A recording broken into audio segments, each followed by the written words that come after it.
ലീഗിന്റെ 3-ാം സീറ്റ് ആവശ്യത്തിൽ തീരുമാനം കേരളത്തിൽ തന്നെ എടുക്കണമെന്ന് കോൺഗ്രസ് ഹൈക്കമാൻഡ്. UDF-ലെ സീറ്റ് വിഭജന ചർച്ചയിൽ ഹൈക്കമാൻഡ് ഇടപെടില്ല. തീരുമാനത്തിന്റെ ഉത്തരവാദിത്തം കേരള നേതൃത്വത്തിന് തന്നെയെന്നും ഹൈക്കമാൻഡ് അറിയിച്ചു. മുസ്ലിം ലീഗ് സ്ഥാനാർത്ഥികളെ നാളെ പ്രഖ്യാപിക്കും. 3-ാം സീറ്റ് വിഷയത്തിൽ ലീഗിന്റെ അന്തിമ തീരുമാനവും നാളെ ഉണ്ടാകും. സിറ്റിംഗ് MP-മാർ മണ്ഡലം വെച്ചു മാറുന്നതിലും അന്തിമ തീരുമാനമുണ്ടാകും. ലീഗ് കോൺഗ്രസ് സഖ്യം നിലനിർത്താൻ എന്ത് വിട്ടുവീഴ്ചയ്ക്കും താൻ തയ്യാറെന്ന് കെ മുരളീധരൻ MP പറഞ്ഞു. ഞാൻ പറഞ്ഞല്ലോ, UDF-ലെ പ്രശ്നങ്ങളൊക്കെ സെറ്റിൽ ചെയ്ത് ഞാൻ പറഞ്ഞല്ലോ. സെറ്റിൽ ചെയ്ത് UDF മുന്നോട്ട് നീങ്ങും. ഏത് പ്രശ്നവും സെറ്റിൽ ചെയ്തിട്ടല്ലേ നീങ്ങാൻ പറ്റൂ. ഏതായാലും EP ജയരാജൻ വളരെ ലീഗിന് വേണ്ടി കാര്യമായിട്ട് അദ്ദേഹം കണ്ണീരൊഴുക്കുന്നുണ്ട്. അപ്പോൾ അദ്ദേഹം ആദ്യം ചെയ്യേണ്ടത് RJDയുടെ ആ കണ്ണീരൊന്ന് തുടക്കുക ആദ്യം. അതിനുശേഷം പോരെ ഞങ്ങളെ ഉപദേശിക്കാൻ. അദ്ദേഹത്തിനെ ശക്തി അളക്കാൻ ഞങ്ങൾ ആരും ഏൽപ്പിച്ചിട്ടില്ല. 53 വർഷങ്ങൾക്ക് മുമ്പ് ലീഗുമായിട്ട് സഖ്യം ഉണ്ടാക്കിയത് എൻ്റെ പിതാവാണ്. അന്ന് ഒരുപാട് അദ്ദേഹത്തിന് കല്ലേറും ഒക്കെ അദ്ദേഹത്തിന് നേരിടേണ്ടി വന്നിട്ടുണ്ട്. സഖ്യം നിലനിർത്താൻ എന്ത് വിട്ടുവീഴ്ചയും എൻ്റെ ഭാഗത്തുനിന്നുണ്ടാവും.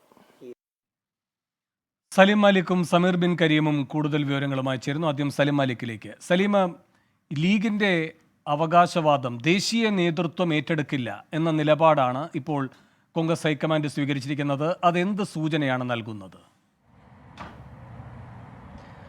വേണു, ലീഗിൻ്റെ ആ 3-ാം സീറ്റ് ആവശ്യത്തിൽ ഹൈക്കമാൻഡ് കേരളത്തിൽ തന്നെ വേണമെന്നൊരു നിർദ്ദേശം മുന്നോട്ട് വെച്ചത് അത് കേരളത്തിലെ കോൺഗ്രസ് നേതൃത്വത്തോടുള്ള എതിർപ്പ് മൂലം തന്നെയാണ് എന്നുള്ള കാര്യത്തിൽ തർക്കമില്ല. കാരണം ഈ വിഷയത്തിൽ അതിൻ്റെ ഗുണമായാലും ദോഷമായാലും കേരളത്തിലെ നേതാക്കൾ തന്നെ അതിൻ്റെ ഉത്തരവാദിത്വം ഏറ്റെടുക്കണം എന്നുള്ളതാണ് ഹൈക്കമാൻഡിൻ്റെ നിലപാട്. അതിനപ്പുറത്തേക്ക് ആ വിഷയത്തിൽ അഭിപ്രായം പറയാൻ പോലും തങ്ങളില്ല എന്നുള്ളതാണ് പ്രധാനപ്പെട്ടതായി ഹൈക്കമാൻഡ് കേരളത്തിലെ നേതാക്കളെ ചൂണ്ടിക്കാണിച്ചിരിക്കുന്നത്.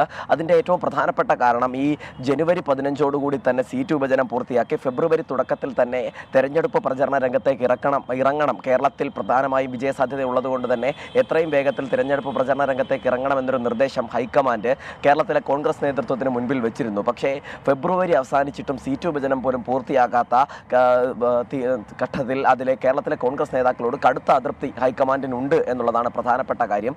മാത്രമല്ല, നിലവിൽ മുസ്ലിം ലീഗ് നേതൃത്വത്തോട് കേരളത്തിലെ കോൺഗ്രസ് നേതൃത്വം ആവർത്തിച്ച് പറഞ്ഞുകൊണ്ടിരുന്നത് പരമാവധി സീറ്റുകൾ കേരളത്തിൽ നിന്ന് കോൺഗ്രസ് ലക്ഷ്യം വെക്കുന്നുണ്ട്. അതുകൊണ്ടാണ് 3-ാം സീറ്റ് നൽകാൻ കഴിയാത്തത്. അത് ഹൈക്കമാൻഡിൻ്റെ നിർദ്ദേശമാണ് എന്നുള്ളതാണ്. പക്ഷേ ഹൈക്കമാൻഡ് ഇപ്പോൾ ഇത്തരത്തിലൊരു നിലപാടെടുത്തിരിക്കുന്നതോടുകൂടി കേരളത്തിൽ മുസ്ലിം ലീഗിന് വീണ്ടും 3-ാം സീറ്റ് ക്ലെയിം ചെയ്യാനുള്ളൊരു വഴി കൂടി കിട്ടിയിരിക്കുന്നു എന്നുള്ളതാണ് പ്രധാനപ്പെട്ട കാര്യം. ഇന്നലെ നടന്ന ചർച്ചയിൽ അത് സംബന്ധിച്ച ധാരണകളൊക്കെ ആയെങ്കിൽ പോലും ഹൈക്കമാൻഡ് പറഞ്ഞത് കൊണ്ടാണ് തങ്ങൾ ഇങ്ങനെ ഒരു നിലപാട് സ്വീകരിക്കുന്നത് എന്ന വാദം ഇനി മുസ്ലിം ലീഗിന് മുൻപിൽ വെക്കാൻ പറ്റില്ല എന്നുള്ളത് കൂടിയാണ്. അതോടുകൂടി ഹൈക്കമാൻഡ് കൈയൊഴിഞ്ഞതോടുകൂടി കേരളത്തിലെ കോൺഗ്രസ് ഇതിൽ വലിയ പ്രതിസന്ധിയിലേക്ക് പോകും എന്നുള്ള കാര്യത്തിനും തർക്കമില്ല. കാരണം ഇതിൽ തിരഞ്ഞെടുപ്പിൽ വിജയമാണെങ്കിൽ അത് കേരളത്തിനെ സംബന്ധിച്ചിടത്തോളം, കേരളത്തിലെ കോൺഗ്രസിനെ സംബന്ധിച്ചിടത്തോളം വലിയ കരുത്താവും.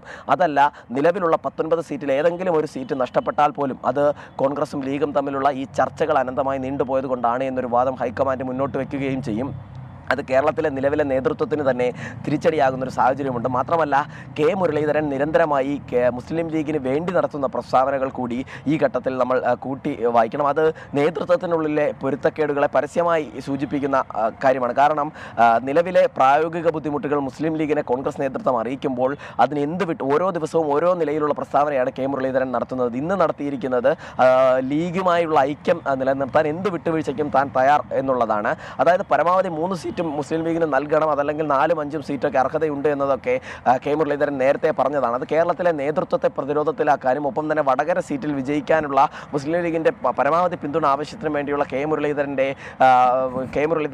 സ്വീകരിക്കുന്ന നിലപാടാണ് എന്ന് കേരളത്തിലെ കോൺഗ്രസ് നേതാക്കൾ തന്നെ പറയുകയും ചെയ്യുന്നു. നേരത്തെ UDF കൺവീനർ തന്നെ കെ മുരളീധരൻ്റെ നിലപാടിനെ പരസ്യമായി തള്ളി രംഗത്തെത്തുന്ന സാഹചര്യം കൂടിയുണ്ട്. അങ്ങനെ കേരളത്തിലെ കോൺഗ്രസ് നേതാക്കൾക്കിടയിൽ തന്നെ ഒരു ഐക്യമില്ലായ്മ ഈ വിഷയവുമായി രൂപപ്പെട്ടിട്ടുണ്ട്. അതിനോടകം തന്നെ മുസ്ലിം ലീഗും കോൺഗ്രസും തമ്മിൽ മുൻപെങ്ങും ഇല്ലാത്ത വിധം ഒരു പ്രശ്നം നിലനിൽക്കുകയും ചെയ്യുന്ന പശ്ചാത്തലത്തിൽ ഹൈക്കമാൻഡ് കൂടി കൈയൊഴിഞ്ഞിരിക്കുന്നു എന്നുള്ളതാണ് പ്രധാന കാര്യം. അതോടുകൂടി കേരളത്തിൽ ലോക്സഭാ തെരഞ്ഞെടുപ്പിന് തൊട്ടു മുൻപ് കേരളത്തിലെ കോൺഗ്രസ് ഒറ്റപ്പെടുന്ന ഒരു സാഹചര്യമാണ് നമ്മുടെ മുൻപിലുള്ളത്.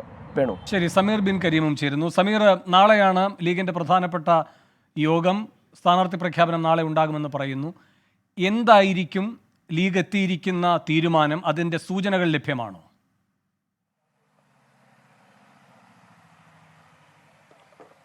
വേണോ നിലവിൽ മുസ്ലിം ലീഗ് ഇതുമായി ബന്ധപ്പെട്ട് അന്തിമ തീരുമാനം നാളെ എടുക്കുക എങ്കിൽ പോലും ഇതുമായി ബന്ധപ്പെട്ട തിരക്കിട്ട ചർച്ചകളാണ് നിലവിൽ പുരോഗമിക്കുന്നത്. സ്വാഭാവികമായും 3ാം സീറ്റ് നൽകില്ലെന്നും പകരം രാജ്യസഭാ സീറ്റ് നൽകുമെന്നുള്ള കോൺഗ്രസിന്റെ ഈ ഒരു ഓഫർ മുസ്ലിം ലീഗ് സ്വാഭാവികമായും അംഗീകരിക്കാനാണ് സാധ്യത. മുസ്ലിം ലീഗ് തുടക്കം മുതലേ കണക്ക് കൂട്ടിയതും ഈ രാജ്യസഭാ സീറ്റ് എന്നുള്ളതായിരുന്നു.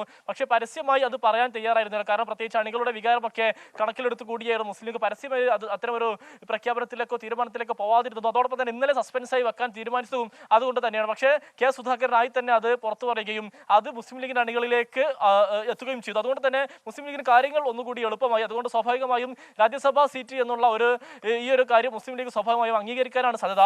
ഇതുമായി ബന്ധപ്പെട്ട അന്തിമ തീരുമാനം നാളെ എടുക്കും. കാരണം പാണക്കാട് സാദിഖ് അലി തങ്ങൾ വിദേശത്താണ്. അതുകൊണ്ട് തന്നെ പാണക്കാട് സാദിഖ് അലി തങ്ങളുമായി മൊബൈൽ ഫോണിലൂടെ സംസ്ഥാന നേതാക്കൾ ബന്ധപ്പെടുന്നുണ്ട്. ഇതുമായി ബന്ധപ്പെട്ട തീരുമാനം നാളെ പ്രഖ്യാപിക്കുമെന്ന് മനസ്സിലാക്കാൻ കഴിയുന്നത്. അതോടൊപ്പം തന്നെ ബാക്കി വരുന്ന 2 സീറ്റുകളിൽ പ്രത്യേകിച്ച് മുസ്ലിം ലീഗ് നിലവിലുള്ളത് മലപ്പുറം പൊന്നാനി സീറ്റുകളാണ്. ഈ സീറ്റുകളിൽ പ്രഖ്യാപനവും നാളെ നടത്താനുള്ളതാണ് മുസ്ലിം ലീഗിന്റെ നിലവിലുള്ള ഒരു ആലോചന. സ്വാഭാവികമായും നിലവിൽ മലപ്പുറത്ത് അബ്ദുൾ സമദ് സമദാനിയും പൊന്നാനിയിൽ ET മുഹമ്മദ് ബഷീറുമാണ്. ET മുഹമ്മദ് ബഷീർ മലപ്പുറത്തേക്ക് മാറാനുള്ള താല്പര്യമൊക്കെ പ്രകടിപ്പിച്ചെങ്കിലും അതിലൊരു അന്തിമ തീരുമാനമായിട്ടില്ല. സ്വാഭാവികമായും ഒരു മാറ്റം ഉണ്ടാകില്ല എന്നുള്ള സൂചനയാണ് നമുക്ക് ഇപ്പോൾ പറയാനാവുക. ഏതായാലും വൈകുന്നേരത്തോടു കൂടി രാവിലോട് കൂടിയൊക്കെ തന്നെ ഒരുപക്ഷെ തീരുമാനം മാറാനും സാധ്യതയുണ്ട്. എങ്കിൽ പോലും നിലവിലെ സാഹചര്യത്തിൽ മുസ്ലിം ലീഗ് രാജ്യസഭാ സീറ്റ് എന്നുള്ള ഈ ഒരു ഫോർമുല അംഗീകരിക്കും. അതോടൊപ്പം തന്നെ നാളെ സ്ഥാനാർത്ഥി പ്രഖ്യാപനം ഉണ്ടായേക്കും. ഈ 2 സീറ്റുകളിൽ പ്രഖ്യാപനം ഉണ്ടായേക്കും. ഈ 2 സീറ്റിലും നിലവിലുള്ള എംപിമാർ തന്നെയായിരിക്കും മത്സരിക്കുക. വേണോ?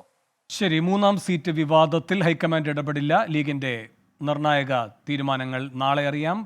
യോഗം നാളെ. സ്ഥാനാർത്ഥി പ്രഖ്യാപനവുമായി ബന്ധപ്പെട്ട ലീഗിന്റെ തീരുമാനങ്ങൾ നാളെ അറിയാം. സമീർ ബിൻ കരീമും സലിം മാലിക്കുമാണ് വിശദാംശങ്ങൾ നൽകിയത്.